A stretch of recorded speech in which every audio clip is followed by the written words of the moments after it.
Hello, my name is Josh Kirshenblat. I'm a lawyer with Fink and Bornstein Professional Corporation. The firm has been representing injured workers as well as employers in workers' comp cases for over 40 years, although I've been doing them for significantly less. Today, I'm going to talk to you about what happens when a worker is injured on the job and returns to work but is unable to return to their pre-injury job. I'm going to be coming at this from an employer's perspective today. Most workers who are injured on the job are eventually forced to go back to work by the WSIB, or Workplace Safety and Insurance Board. Some workers may not feel that they're ready to come back because they still have injuries that have not healed yet. In addition, there may be significant psychological issues that they may not have dealt with. However, the WSIB will still force them to go back to work, even if they're not 100%, because they believe in the better at work concept, which means, in a nutshell, you get better quicker when you're working. So if one of your workers gets injured and they've been unable to return to work due to the injury, if they have been employed by you for over a year, and if your company has over 20 workers, there is an obligation to re-employ the injured worker.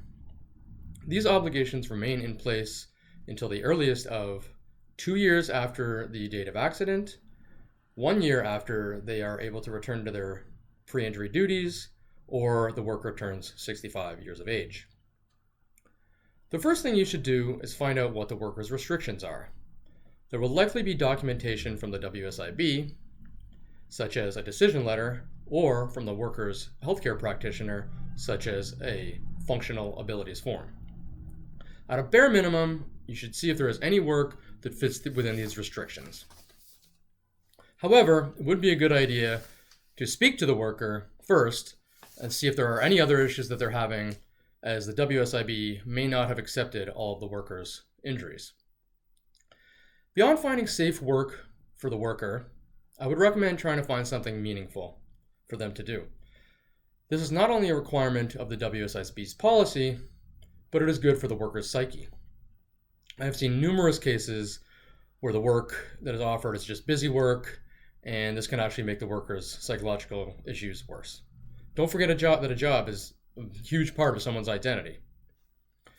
As the worker slowly returns to full strength, you should check in with them to see if there is anything that they might be asked to do that is too hard for them, or if something aggravates their injury, or if their restrictions have changed, either for the better or for the worse, and then you can adjust the modified work that you're able to give them. I would also recommend not doing anything that will draw attention to the worker's injury. These workers know they're injured. You don't have to remind them. People do that in society all the time. There is significant stigma associated with the workers, a workplace injury, between colleagues, supervisors, and clients.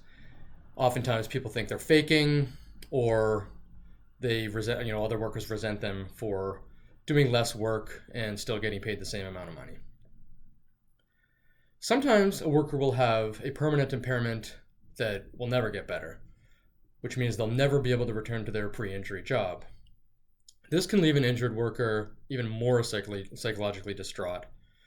The recommendations I've been discussing apply even more so in this situation. Imagine being a tradesperson for 20 years and then all of a sudden being told you'll never work in that trade again.